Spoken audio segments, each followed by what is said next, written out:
Hola, bueno mi gente, ¿qué tal estáis? Bienvenidos otra vez a mi canal, el canal de Bioeconomía. Hoy os traigo el primer vídeo de una serie de vídeos que trata de introducir la economía a un nivel más básico. En realidad está enfocado para chicos de cuarto de la ESO en adelante, incluso primero de bachillerato. Bueno, siempre digo esto, pero al final es para cualquier persona que quiera aprender economía desde lo básico hasta lo complejo. Hoy os vengo a hablar de la escasez y la elección, es decir, por qué existe fundamentalmente la economía como ciencia formal, porque la economía lleva existiendo miles de años como ciencia informal. Bueno, esto lo explico en el vídeo. No voy a daros mucho la tabarra, así que venga, vamos a ello, va.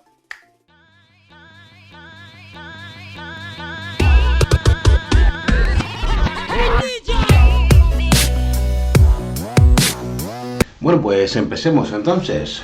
Vamos a hablar de esto, de que la economía está en el aire, siempre está, nos rodea. De hecho, el mundo se mueve básicamente gracias a esto y la historia está, digamos, fundamentada en que un país intenta atacar a otro, no porque sí, sino más bien por sus recursos. Así que la economía nos rodea, nos mueve.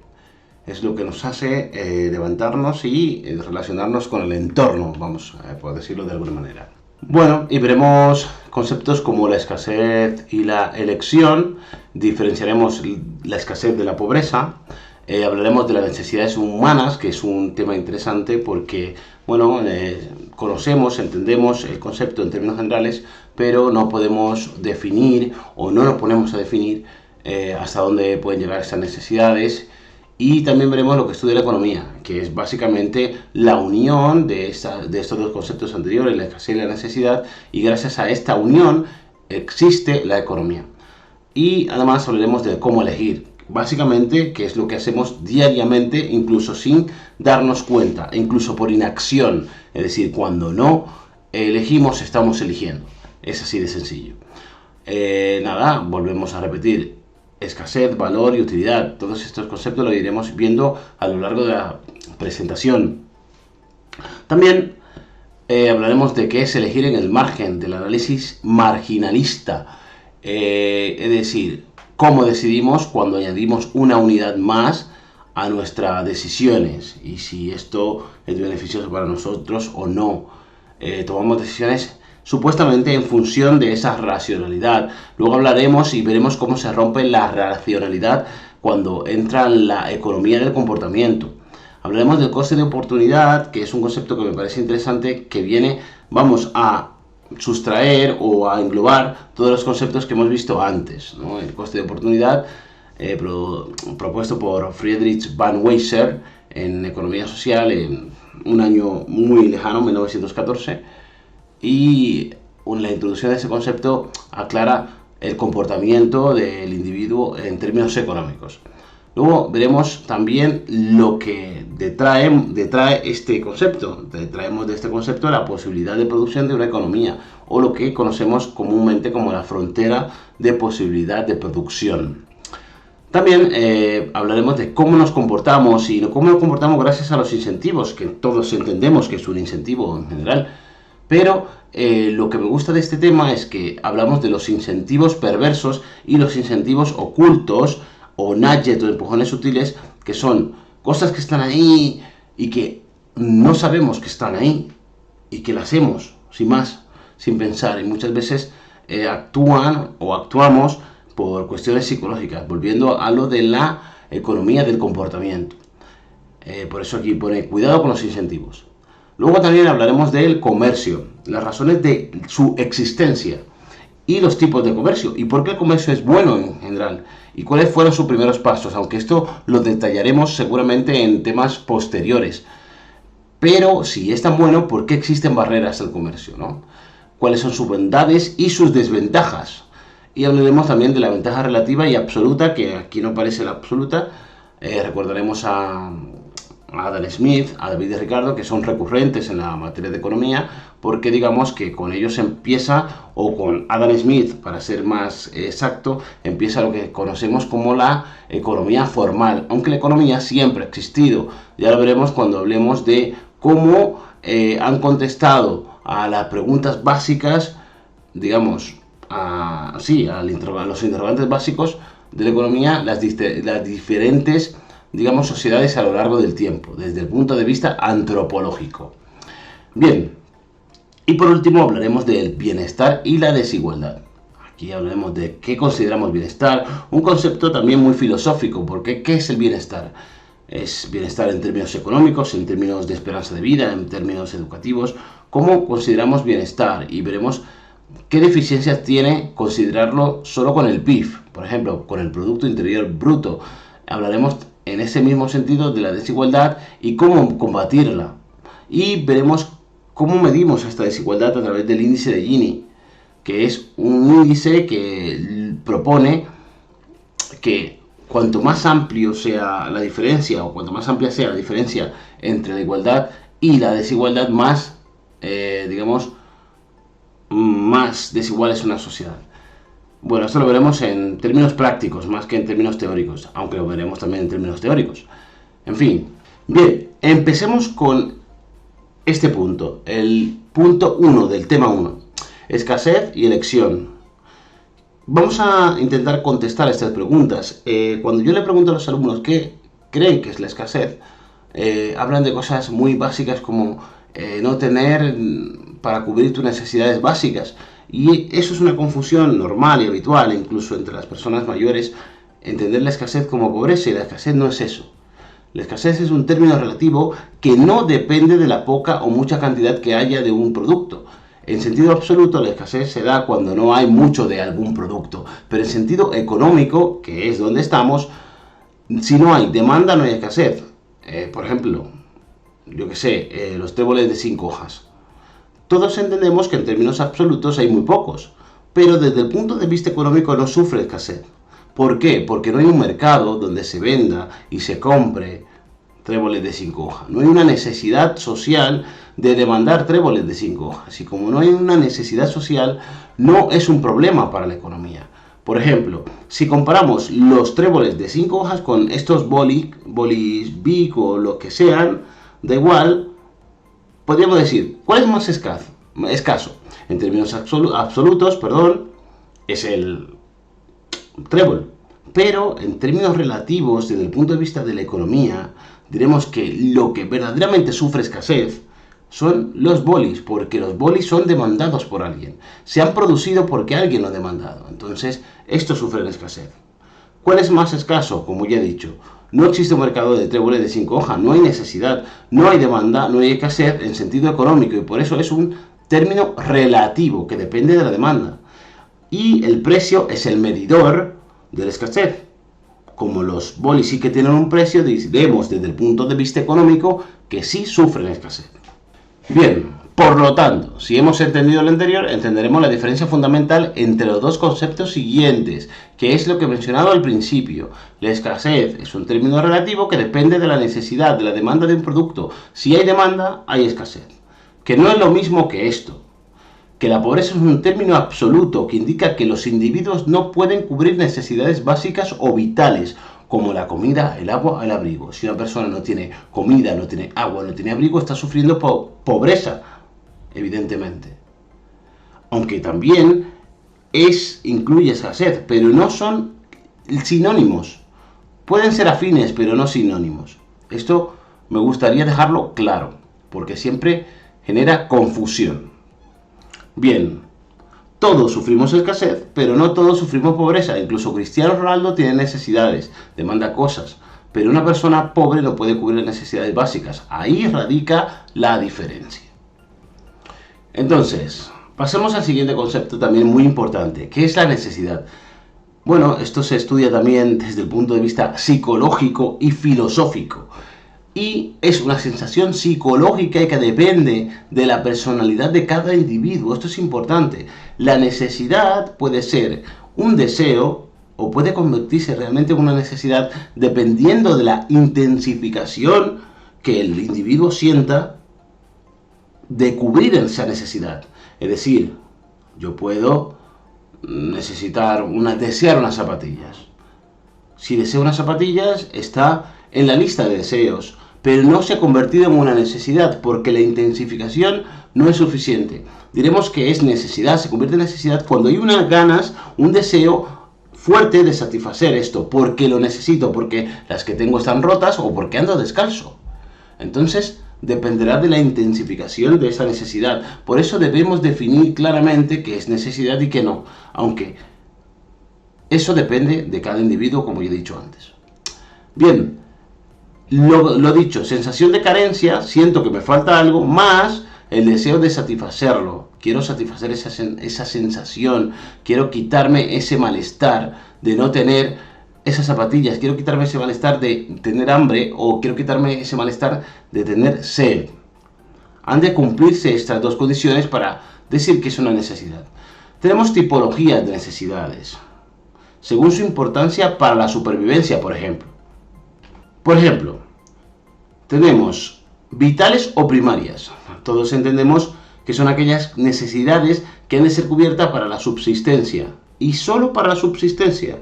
Comer, dormir, beber, agua. Esto genera un problema, ¿vale? Y ya veremos por qué. Y las secundarias son aquellas necesidades que exceden las necesidades vitales, que no son necesarias para la vida. Y esto lo pongo entre comillas porque, claro, todo dependerá de la sociedad, del momento histórico en el que nos encontremos, que no es necesario para la vida hoy en día. Tener un móvil, tener wifi, tener batería, estar comunicado con la gente, ¿es necesario para la vida? Podríamos definir que incluso hoy, transversalmente, si nos vamos a África o comparamos África con algún sitio pobre de África, con algún sitio rico de Europa, y le hacemos la misma pregunta, definirían como necesidades vitales o primarias o incluso secundarias cosas que en el primer mundo serían de vital importancia. Casi estarían aquí, si pudiésemos poner, digamos, un escalafón entre vitales o primarias y secundarias, estarían por en medio casi en primarias. Por eso digo que esto es un término difícil de medir o digamos, existe una barrera difusa entre lo que es vital o primaria o secundaria dependiendo de la época y el momento en el que se esté preguntando y a quién se esté preguntando. Bien, también tenemos según su temporalidad. Pueden ser presentes, necesidades que necesitamos cubrir ahora mismo, inmediatamente. Bien, también tenemos según su temporalidad. Pueden ser presentes, necesidades que necesitamos cubrir ahora mismo, inmediatamente o casi inmediatamente, y estas suelen estar relacionadas mucho con las vitales. Necesito comer todos los días, ahora, no en el futuro, que ese sería, digamos, el otro tipo de necesidades futuras, aquellas necesidades que esperamos satisfacer en el futuro, por ejemplo, comprar una casa, acabar la etapa estudiantil, etc. Son necesidades que están, digamos, en nuestra lista de deseos por cumplir y que a medida que pase el tiempo queremos cumplirla con más intensidad, pero todos entendemos la diferencia. Por otro lado tenemos según su frecuencia. En este caso está relacionada con la temporalidad, pero realmente estamos hablando aquí de su repetición. Son recurrentes, es decir, se repiten, como comer, beber, tomar cerveza los viernes. No tienen por qué ser primarias o vitales constantemente, pueden ser de otro tipo. Tomar cerveza los viernes no es vital, pero lo hago de forma recurrente, es decir, la frecuencia es semanalmente, aquellas que satisfacemos de forma constante. Y las ocasionales, aquellas que surgen o satisfacemos de forma esporádica, ir al cine, salir de viaje, a algún sitio, comer en algún restaurante. Esto también lo entendemos de manera fácil. Y según su origen, es decir, pueden ser individuales, aquí tenemos otro problema gordo, individuales o colectivas. Las individuales evidentemente son aquellas que surgen de la personalidad del individuo, sin necesidad de intervención externa. Y aquí es donde está el problema. Compro un cómic porque me gusta, o compro unas zapatillas porque me gustan a mí. Y aquí viene el problema. Las colectivas son aquellas que surgen por la influencia del entorno en el que vivimos, época, lugar, etc. Por ejemplo, casarse, tener una casa en propiedad, comprarse unas zapatillas, escuchar un tipo de música. Entonces, cuando yo le pregunto a los alumnos si creen que lo que han comprado o lo que necesitan o lo que ellos sienten que necesitan es por su personalidad, luego les digo, ¿seguro que es por su personalidad o por tu personalidad? ¿No será porque vivimos en un mundo influenciado por la publicidad, por lo que dice el grupo, por las modas, por el mainstream? Entonces, es muy difícil definir, al igual que entre las primarias y las secundarias, definir cuál es el límite de una necesidad individual y una necesidad colectiva. Diría, de hecho, me atrevería a decir que no existen, digamos, necesidades individuales que surjan, digamos, de la propia psique humana sin ninguna intervención del exterior. Vivimos en un mundo influenciado por muchas cosas, por el entorno, por nuestros padres, por cómo se han criado, por cómo nos crían, y esas cosas definen nuestra personalidad y por lo tanto definen nuestras necesidades. Y esto es porque somos animales sociales y vivimos de manera colectiva. Bien, y ahora vamos a hablar de la pirámide de Maslow, que era un psicólogo de Estados Unidos cuya principal aportación teórica es la pirámide de las necesidades. Hablamos que las necesidades realmente se pueden estudiar desde el punto de vista psicológico. ¿Y por qué se estudian desde el punto de vista económico? Porque las necesidades se tienen que satisfacer en su mayoría con bienes económicos, bienes escasos. Y por lo tanto se estudia desde la economía, desde el prisma puramente económico, por esta cuestión. Porque, digamos, si estamos hablando de la necesidad de comer, necesitamos productos que satisfagan esa necesidad. Esos productos sufren de escasez. Volvamos al principio. Si existe escasez, desde el punto de vista económico, es porque hay un mercado donde se compra y se vende, donde se establece un precio. Si necesitamos el amor de nuestra madre o la compañía de un amigo y solo existieran ese tipo de necesidades, el mundo sería genial, evidentemente, pero no podríamos estudiarlo desde el punto de vista económico, porque esas necesidades no pueden satisfacerse con bienes económicos. Bien, ¿cuál es la aportación de este caballero, de Maslow? Pues esta pirámide que decía que las necesidades se iban consiguiendo por escalafón y empezábamos por las primeras, las fisiológicas, que si leemos alimento, agua, aire, dormir, vestido, estaríamos hablando de aquellas necesidades vitales o primarias. Luego las secundarias las subdivide en varios escalafones. Vivienda, seguro médico, trabajo sería el entorno de seguridad, donde yo me siento seguro, ¿vale? Siento que tengo un techo, una casa, una seguridad. Y aparte de tener un techo y una casa, pertenezco al grupo. Tengo familia, amigos, parejas, el club, el barrio. Siento esa cobertura por parte de los que me rodean. Y no solo esa cobertura, si nos vamos un escalafón más arriba, siento también que me estiman. Que esas personas me dan esa autoestima que necesito porque todo lo que yo pienso es parte del grupo y lo toman en consideración. Y por último, el ser, digamos, el mundo de las ideas de Platón, donde yo ya no busco solamente que la aprobación de los demás, sino mi propia aprobación. Digamos que hago las cosas porque me gusta hacerla independientemente de si es aprobada por la sociedad o por el grupo. Este sería, digamos, el último escalafón. Y se conseguirían en este orden, de abajo hacia arriba. Uno de los problemas, y esto ya para otro vídeo, es que estas necesidades, debido a las nuevas tecnologías de hoy en día, a las influencias, pueden verse, digamos, manipuladas o pueden verse rotas en este sentido. Este sentido de orden puede verse roto, porque muchas veces buscamos la pertenencia al grupo, la estima, por encima incluso de la seguridad o incluso de necesidades fisiológicas. Por ejemplo, las personas bulímicas o autolíticas estarían, digamos, transgrediendo esta pirámide, ¿vale? Se ha criticado mucho esta teoría, pero ahí está. Ha sido importante durante muchos años y tiene bastante sentido en términos generales. No podemos romper una regla por casos particulares. Eso habría que ver hasta dónde definimos casos particulares. Bien, ¿y por qué se dice que las necesidades son infinitas? La gente no entiende esto cuando le decimos, oye, las necesidades son infinitas. No lo entiende. Porque, claro, ellos ven cubiertas todas sus necesidades y dicen, bueno, yo he finiquitado mis necesidades. Pero esto se ve mejor con un ejemplo. Vamos a ver con este ejemplo. Esto es un bistec y un coche muy antiguo, a saber de cuándo. y cubre una necesidad, el transporte y la comida, ¿vale? Una necesidad primaria y secundaria. Pero vamos a suponer que ganamos más dinero, tenemos más dinero, por lo que sea. Pues ya no nos compramos un bistec, nos compramos un bistec mejor, ¿vale? Un solomillo. Compramos algo mejor. Cubre la misma necesidad, por supuesto, la necesidad vital de comer, pero ya esto sería necesidad primaria, es decir, cubriría el comer, o ya estamos añadiendo o refinando, que ahí es donde está el truco, refinando nuestras necesidades. Ya este coche cumple, digamos, en sentido esencial, la misma función, cumple la misma función, que es transportarme, pero parece ser que mejor, ¿no? Y ahora, podemos refinar todo lo que queramos, nuestras necesidades en función de nuestra renta. Imaginad que ahora sois multimillonarios, ¿vale? Que no sois mileuristas con panza, ¿vale? Como dice Ya2.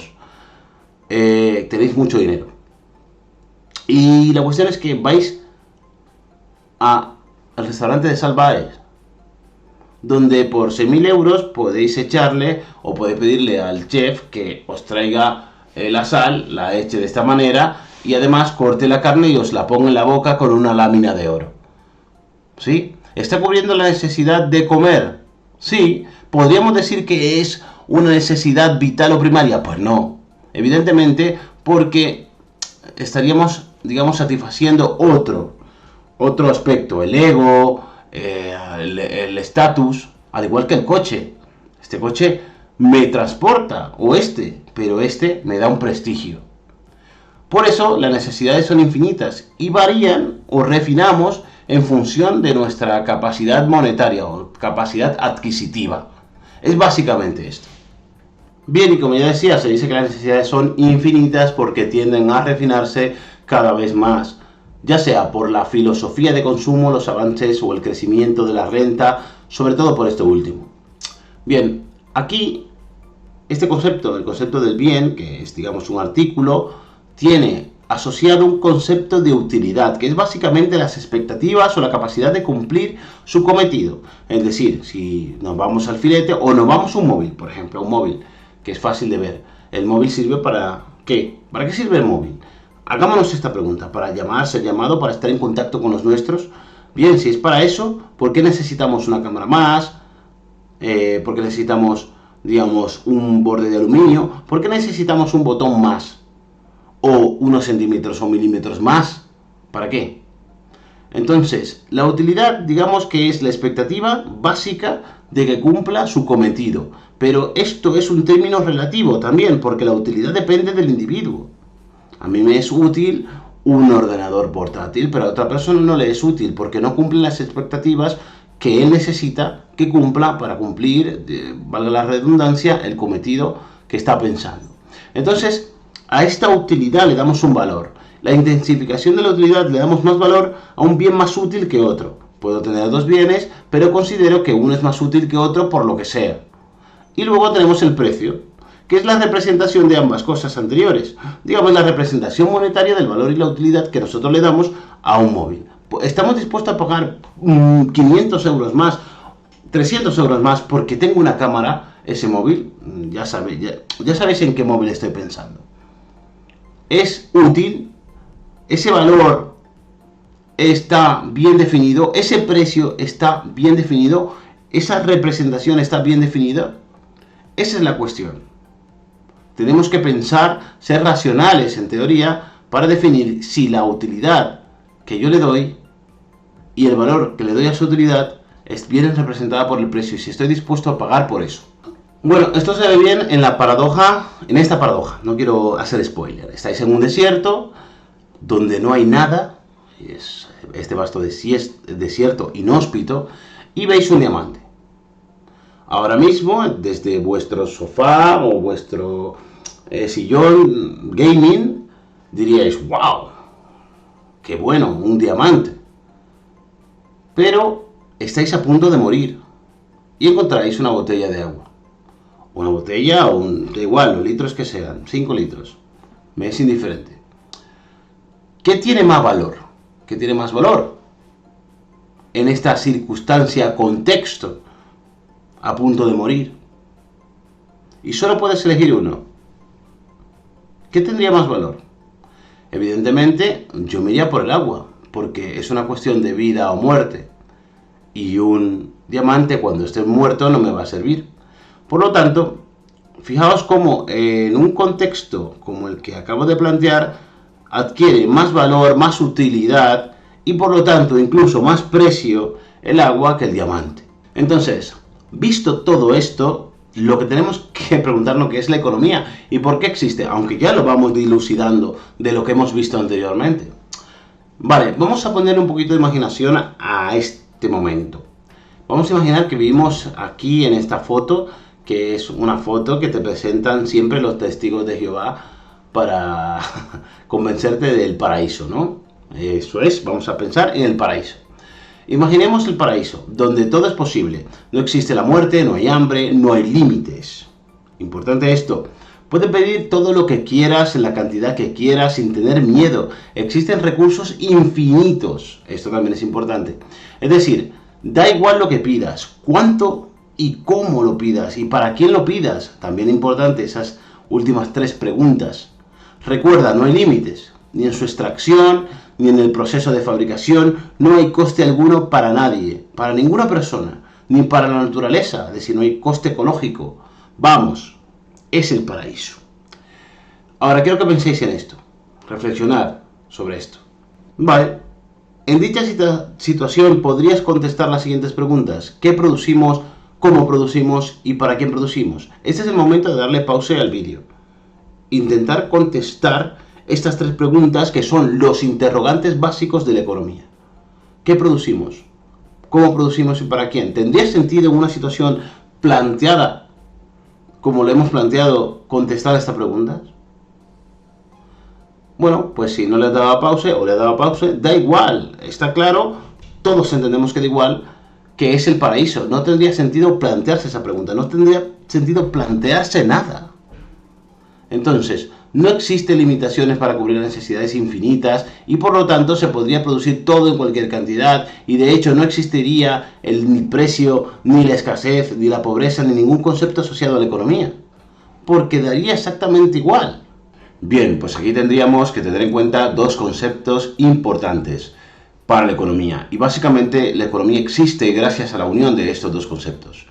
Y las necesidades, recordemos que aunque se estudie desde el punto de vista psicológico, casi más que desde el económico, se estudia desde la perspectiva económica, puesto que las necesidades han de cubrirse con bienes materiales en su mayoría. Entonces, la escasez más las necesidades infinitas producen el problema económico, que es gracias a esto que existe la economía como ciencia, y en la que hay que contestar 3 interrogantes básicos: ¿qué producimos? ¿Cómo producimos? ¿Y para quién producimos?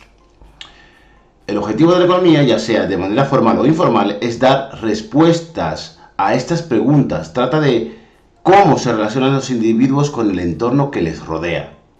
Bien, y contestando estas preguntas, podríamos resolver, digamos, la problemática o podríamos resolver cómo asignamos recursos finitos a necesidades infinitas en función de cómo se haga, si se hace libremente o no.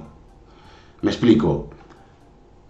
Tenemos que tener claro que un pensamiento económico es una filosofía de cómo debería tratarse este tema, de cómo deberían unirse las necesidades infinitas con el tema de la escasez.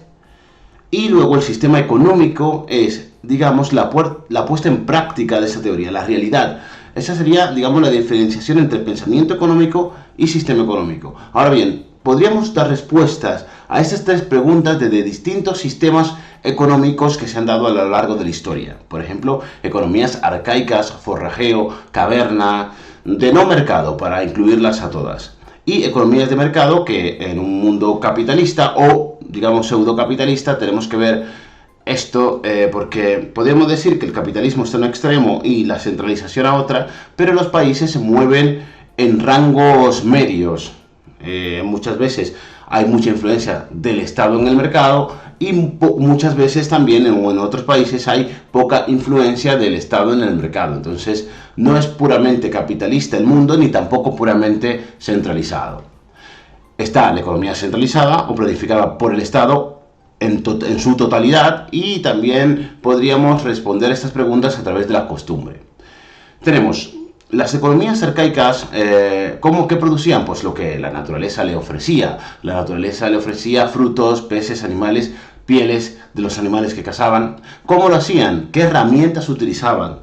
¿O qué recursos o factores productivos mezclaban estas economías? Estas economías, a diferencia de la economía de mercado, no tenían unas empresas que intentaban maximizar sus beneficios, simplemente vivían. Entonces, con las herramientas que le daba la naturaleza, por ejemplo, piedras, flechas, con la propia mano, conseguían producir aquello que necesitaban. ¿Y para quién? Bueno, pues para el propio cazador, para la tribu, determinado por el jefe de la tribu, etc. ¿Vale?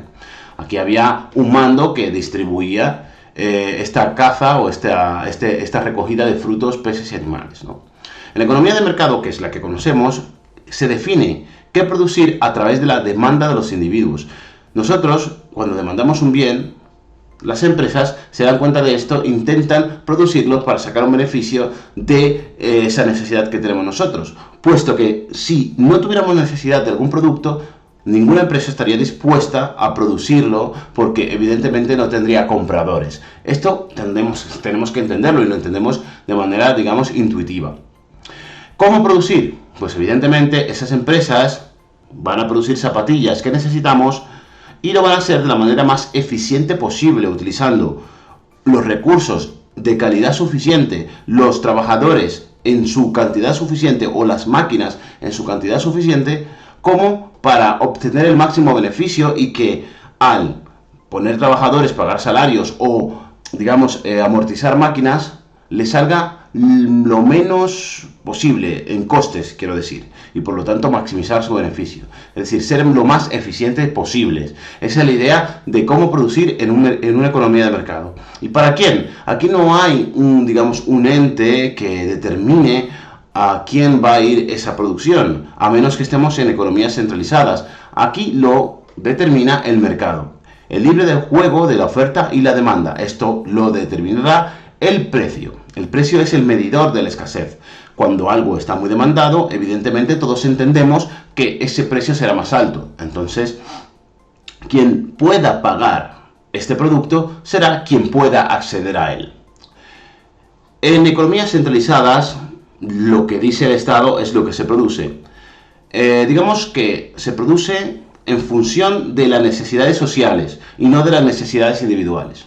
Eso es una ventaja que tiene esta economía. La economía centralizada intenta que todo el mundo tenga, digamos, los mínimos. Pero, por contrapartida, tiene un problema, y es que desincentiva la inversión privada, la inversión individual, que es lo que permite el crecimiento económico y, digamos, el avance tecnológico que hace que la sociedad prospere. Entonces, por eso, luego, los hechos han demostrado que las economías centralizadas, supercentralizadas, por hacer un matiz, no terminan funcionando, al igual que las economías supercapitalistas tampoco, porque se generan diferencias sociales tan insalvables que generan muy pocos ricos contra muchos pobres, ¿no? Bien, volviendo al caso, las economías centralizadas producen lo que diga el Estado en beneficio de la sociedad a través de los medios dentro del plan de producción establecido por el Estado. Y evidentemente, a diferencia de la economía de mercado, la economía centralizada no busca la eficiencia de, digamos, minimizar costes. Este es un problema también que va en detrimento de, digamos, de la inversión privada. Se obvia la eficiencia en pos de la producción. Hay que producir hospitales porque necesitamos hospitales, y da igual cuánto nos cueste, tenemos que hacerlo por el bien de la sociedad. Esto es, digamos, aquí son eficaces, llegar al objetivo, y aquí son eficientes, llegar al objetivo que se plantea con el mínimo coste posible. ¿Y para quién? Evidentemente, para la sociedad o para un grupo de personas. Esto lo determina también el Estado. La característica fundamental es que qué producir, cómo producir y para quién producir, lo determina siempre el Estado en su plan de producción anual. Y la costumbre básicamente es qué vamos a producir en este pueblo, por ejemplo, lo que siempre se ha producido. ¿Cómo? Como siempre se ha hecho, sin determinar la forma de producir. Es decir, la eficiencia es mínima o digamos que no se tiene en cuenta. ¿Y para quién? Pues por costumbre para el pueblo, para las personas que establezca la costumbre. En este caso se parece mucho a las economías de no mercado. Bien, tío, pero me has contado un rollo enorme contándome cosas como cómo se une la escasez con la necesidad ilimitada y además cómo esto genera el problema económico, que es básicamente dar respuestas a 3 preguntas básicas: qué producir, cómo producir, para quién producir, dado que no vivimos en un paraíso, los recursos son limitados. Pero ¿qué es la economía como ciencia? Cuéntamelo. Y esto es básicamente la ciencia que trata de asignar recursos limitados o finitos a necesidades ilimitadas o infinitas de manera eficiente. Y de manera eficiente, bueno, es, digamos, hablando de la economía formal, porque la eficiencia se entiende como usar los mínimos recursos posibles para conseguir el objetivo, cosa que las economías arcaicas no tenían. Se le conoce como la ciencia de la elección precisamente por esto, dado que los recursos son limitados, siempre tenemos que elegir dónde lo gastamos, y esto siempre comporta una elección, por acción o por inacción, es decir, por no hacer nada. También estaríamos perdiendo unos recursos o estaríamos perdiendo un beneficio que podríamos estar obteniendo si hiciéramos algo. Elegir un camino u otro, elegir un sistema de producción u otro, elegir trabajar, estudiar o no hacer nada, elegir invertir mi dinero en unas acciones u otras cosas. Esto es la economía como ciencia. Bueno, y hasta aquí el vídeo 1. Le podríamos llamar el tema 1.1, que ya veremos más adelante que hay una ristra de ellos. Bueno, ya lo he dicho al principio, pero en fin, que espero que os haya gustado mucho, que hayáis aprendido y nos vemos en el siguiente. Venga, un abrazo.